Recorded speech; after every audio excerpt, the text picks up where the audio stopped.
अस्सलाम वालेकुम। आज मैं सॉल्व कर रहा हूँ multiple choice questions. Unit number 18 है electronics, class 10 physics, national book foundation new book. Start करते हैं। Choose the best possible option in the following questions. Number 1, the approximate potential barrier, ठीक है, for germanium and silicon transistor are respectively. So ये होता है, germanium का होता है 0.3 और सिलिकॉन का होता है 0.7। The current ratio of beta, beta होता है जो आपके पास बीटा वाला है IC डिवाइड IB, तो IC divide IB, I think ये वाला आपका ठीक है। जो मुझे नजर आ रहा है उसके हिसाब से ये है, बाकी आप चेक करना। Which of the following relation is correct for a transistor. Transistor के लिए होता है कि इमीटर करंट, तो वो होता है IE, ठीक है, जो कि बराबर होता है IB प्लस IC या IC plus IB। So I think C is correct answer, ठीक है। तो ये आपके पास आ गया। इसके बाद देखना कौन सा है।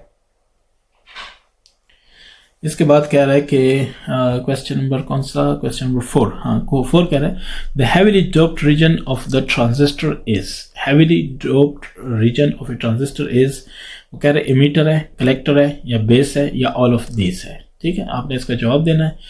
सो ये इमीटर होता है। ये आपका क्या होना चाहिए, जवाब होना चाहिए, ठीक है। सो ये आपके पास है। इसके बाद heavily doped region of the transistor, okay हो गया। The emitter region of a transistor is the most heavily doped to efficiently inject charge carriers, ठीक है। 5 क्या कह रहा है, 5 कह रहा है कि a transistor has PN junction। कितने होते हैं, 2 होते हैं ना। ये देखें, या NPN ट्रांजिस्टर होगा या PNP ट्रांजिस्टर होगा, ठीक है। सो NP और PN इसमें भी 2 हो गए, PN और NP इसमें भी 2 हो गए, ठीक है। सो बहरहाल 2 जंक्शन होते हैं। तो इसका आपने जवाब दे दिया, ये वाला क्या नाम है, 5 का B हो गया। 6 का देखते हैं। इफ IE इज इतना 1 milli ampere and IC is इतना, then the IB value. So जाहिर है इक्वेशन अप्लाई करें, आपके पास आ जाएगा 0.75, ठीक है। सो ए आपके पास जवाब है IE IB प्लस IC, ठीक है। तो क्या चाहिए, IB अपनी जगह छोड़ दो, ये इस तरफ ले आओ, IE माइनस IC। IE आपके पास है 1 माइनस 0.25, तो ये 0.75 आएगा। इसके बाद है 7, if the gain B of a NPN transistor is 200 and its collector current is 4 milli ampere, ठीक है। सारा कुछ आपको बताया जा रहा है। सो बीटा हमारे पास होता है IC डिवाइड IB, यही है ना जो इससे पहले हम कर चुके हैं। तो वो क्या कह रहे हैं, the value of base current. So IB आपके पास बराबर हो जाएगा IC डिवाइड बीटा। तो IC और बीटा को आपस में डिवाइड करना है। इनको जब करोगे 7, तो 7 का आपके पास क्या आना चाहिए, A, ठीक है। बाकी आपको तरीका बता दिया, आप खुद कर लेना। 8 क्या कहता है, the majority charge carriers in the emitter of a NPN, ये याद रखना है, ट्रांजिस्टर R NPN है। सो इसमें आप ये कहोगे कि A pentavalent electrons, trivalent holes. तो इन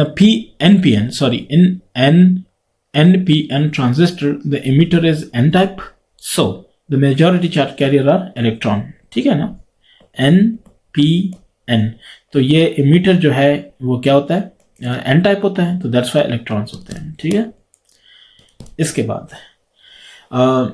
नंबर 9 है ज़बरदस्त। वो कह रहा है कि द आउटपुट ऑफ NAND, यानी एंड का नॉट गेट, ठीक है, इज 0 व्हेन।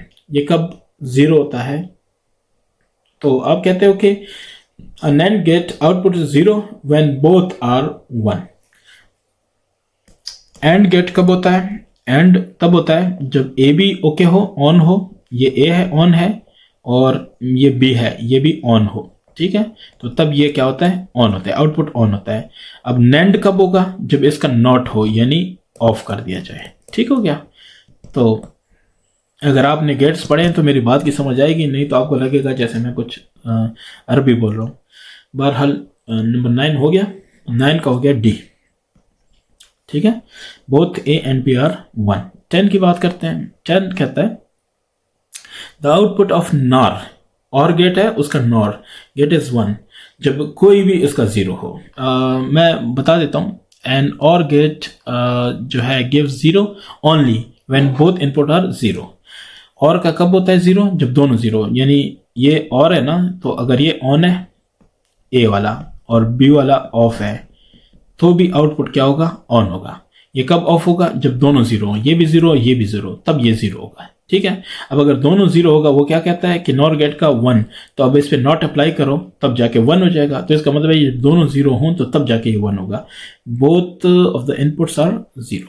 ए इसका जवाब पॉसिबल है 10 का, सॉरी 10 का नहीं 11 का, ए पॉसिबल है। ठीक है, 12 की बात करते हैं। The logical operation perform by this gate is, gate आप देख लो, गेट आपके पास जौन सा है। ठीक है, सो सिंबल को देखना, सिंबल से भी बड़ी चीज़ें वाज़े हो जाती हैं।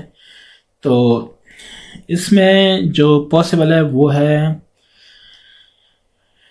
इसका सिंबल आपको देखना पड़ेगा। ठीक है, कि ये कौन सा गेट है, तो उसी के हिसाब से आप बात करोगे। मैं बता देता हूँ कि एंड गेट का जो सिंबल है हमारे पास क्या होना चाहिए, ये एंड गेट का है। ठीक है, ये the logical operation perform by this gate is AND gate. ठीक है, ये एंड हो सकता है, तो इस तरह से। वैसे आप दूसरा भी चेक कर सकते हो, एक एंड होता है, दूसरा क्या होता है? और गेट होता है। तो और गेट को भी चेक कर सकते हो कि वो किस तरह का होता है, वो इस तरह का होता है, ये थोड़ा सा ऐसे होता है। ठीक है, तो ये क्या है? एंड, सॉरी ये एंड है, लेकिन एंड के आगे ये नॉट है, सो ये नेंड बनता है। ठीक है, तो नेंड गेट आपके पास इसका क्या है? जवाब है। किसी को कोई क्वेश्चन है तो कोई मसला है मुझे बता दें, मैं उसको क्लियर करने की कोशिश करूंगा। ठीक है, ये नेंड गेट है। तो इस तरह से आपका हो गया क्लियर। नेक्स्ट एक्सरसाइज को फिर करूंगा।